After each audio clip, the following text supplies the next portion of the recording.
Good evening, doctor. Greetings to you. I'm a Hindu. My name is Sandeep, and I've been watching your videos on YouTube since long time. Being a Hindu, I do respect other religions. I do respect Allah, Prophet Muhammad.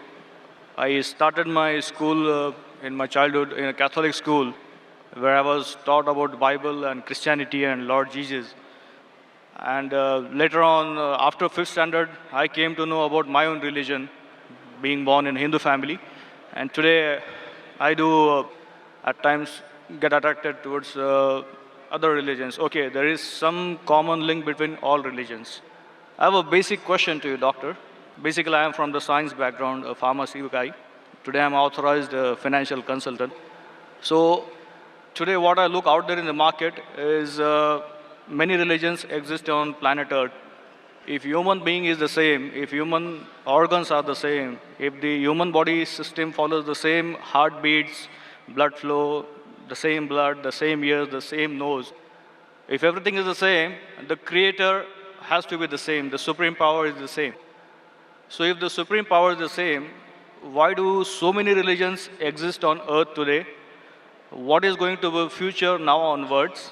Because if I go as per theoretical books, as per history, before thousands of years, Hinduism existed. Then came Lord Jesus, then Prophet Muhammad, and now today, what I see in front of my eyes is there are many religions, and every religion has its own pros and cons. So, being a human, I get confused.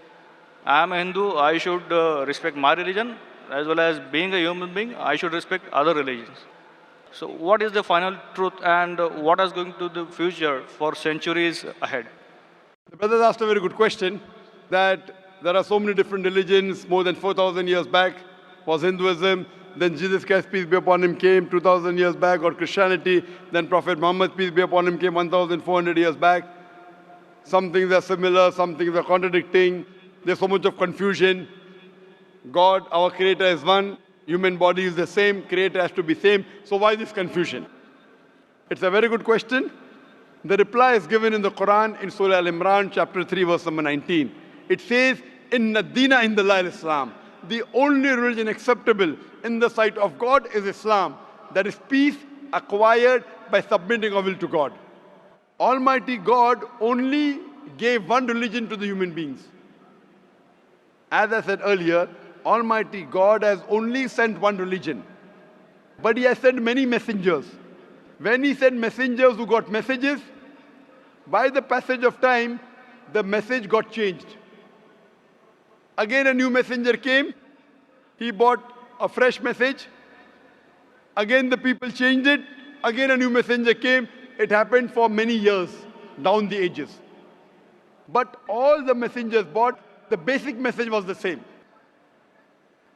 Almighty God, the last and final message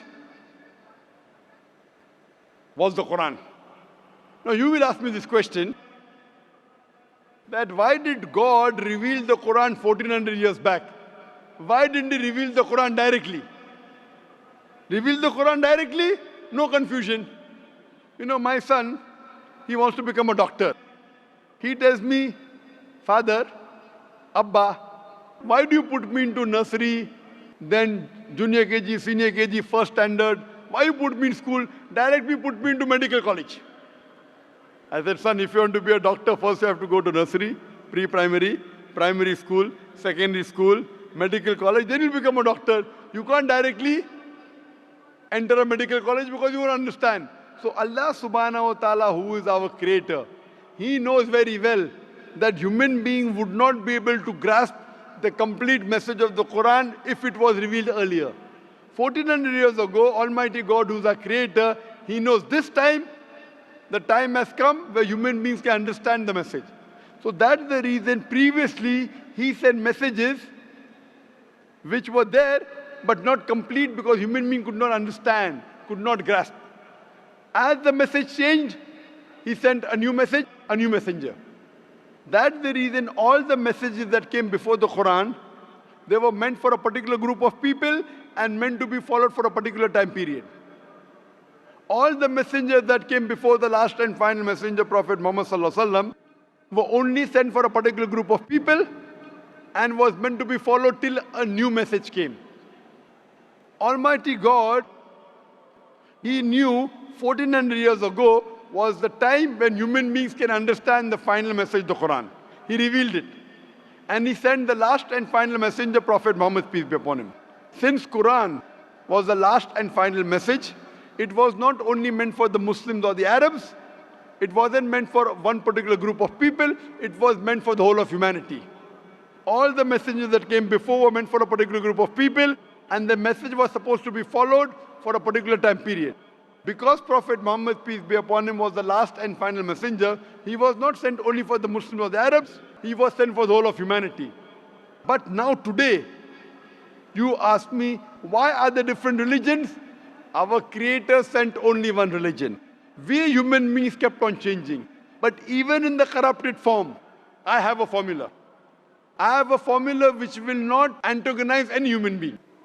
I tell all these human beings, at least believe that there is one scripture which is 100% the word of God.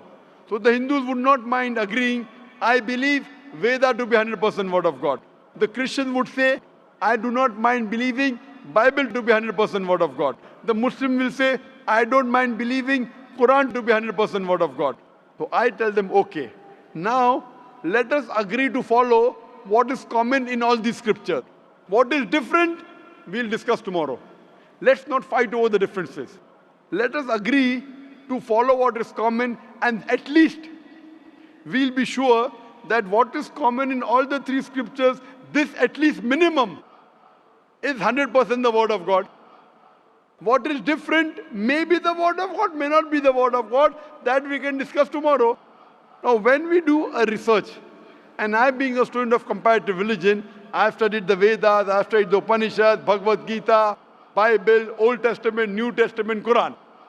Now, when I do research, I've come to know that all these scriptures say that there's one God. All the scriptures say that God has got no image, has got no photograph, no painting, no statue, no idol. All the scriptures say that Almighty God does not beget nor is He begotten. All the scriptures say that the last and final messenger to come is Prophet Muhammad, peace be upon him. I have quoted in this session many verses from Hindu scripture that Prophet Muhammad is the last and final messenger. I have quoted from the Bible. I have quoted from the Quran. So at least let us agree to follow what is common. Bible, Vedas, Quran, all three say that you should not have alcohol. And I've quoted that in my earlier answer. All three say that you should not gamble. All three say that you should not have pork. So let us agree to follow what is common. So you have to agree that there's one God. You have to believe Prophet Muhammad is the final messenger of God. You should not have alcohol. You should not have pork. To pray, we have to do the sujood. All these are common points. So I'm asking the question that if you say you are a Hindu and you say that you respect other religions, I'm asking the question, do you believe that there's one God? As per books, I do. Do you believe that idol worship is prohibited? That's a confusing area. It's very clear in the Hindu scriptures. Yajurved chapter 32 verse number 3, Na tasya pratima asti. Of that God there is no pratima, there is no photograph, no painting, no image, no idol, no statue. Same thing is repeated in Shveta Upanishad, chapter number 4, verse number 19. Na tasya pratima asti. Of that God there is no pratima, no image, no photograph, no painting, no statue, no idol. What's confusing, brother? I mean, today my knowledge is just like an infant. No, if your knowledge is like infant, when a person of knowledge talks, you should believe it. True. So why don't you believe it then? No, as I said, I do respect Prophet Muhammad. I do. No respect. Respecting is one thing, following is the other thing. If you respect a person, you have to follow his guidance. So again, the question goes in the same direction what I was asking to you, that if I am a Hindu, if I believe in Hinduism, but still when I step out of my home, I have to follow my colleagues, the other society members, human beings on the earth. Is it a must? Suppose the other society members start robbing. If your other human beings start robbing, even you start robbing. Brother, if your friends start robbing, will you rob? I will have to defend myself. Will you rob, yes or no? If somebody is robbing me, No, you said that you have to follow the other human beings, other society. If your other friends start robbing other people, will you start robbing? Will you rob others?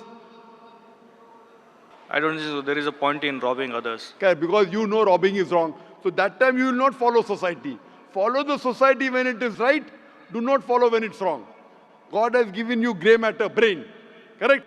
So if your Hindu friends are going against the Veda, will you follow Veda or your Hindu friends? They have to follow what is written in the books. Yes, forget about them. I'm asking about you. If your Hindu scripture says don't do idol worship, will you do idol worship? No, then I will not. So now do you believe idol worship is wrong? Again, as I said, I have to study more. I'm not clear. But you study, when will you study? Today or tomorrow? When? Maybe today or tomorrow. Okay, fine.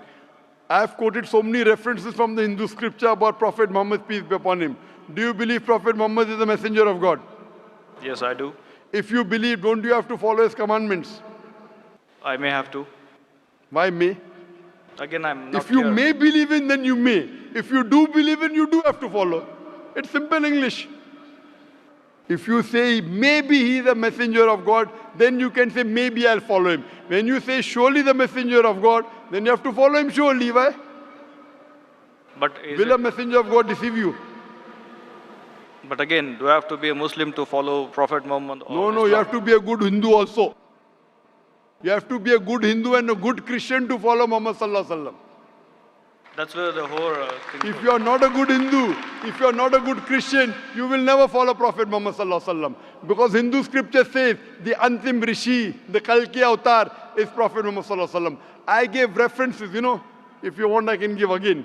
Do you want me to give the references again of Prophet Muhammad in the Hindu scriptures? I did listen to your references. I need to go through them. Fine. So inshallah go today. Tomorrow, I would give you the first chance, and there's a lady there. You too, I would give the first chance. Then I will call you a truthful person. Go today, Google, check on the net. I gave at least 100 references. There are more than 100 in my lecture. If you see, on Hindu scriptures talking about Prophet Muhammad Sallallahu Alaihi Wasallam, talking about one God, talking not to have alcohol, not to have pork, not to gamble. What is different we'll discuss tomorrow. At least what is common we should agree. So when you are talking about getting human beings together, I'm giving you a formula which will not offend you. I'm not telling you follow that which is not mentioned in the Hindu scripture. I'm telling you follow what is mentioned in Hindu scripture and the Quran. 100% you will be a good Hindu, good Christian, and even enter into Islam. May not be good Muslim, at least enter, and then your scripture says you have to follow the guidance of the last messenger, you have to follow the Quran. So if you follow the Quran correctly and the sayings of the Prophet Muhammad Sallallahu Alaihi Wasallam, you will be a good Muslim. And I'm waiting that inshallah if we can do it today, tomorrow inshallah we can interact. Thank you very much, doctor.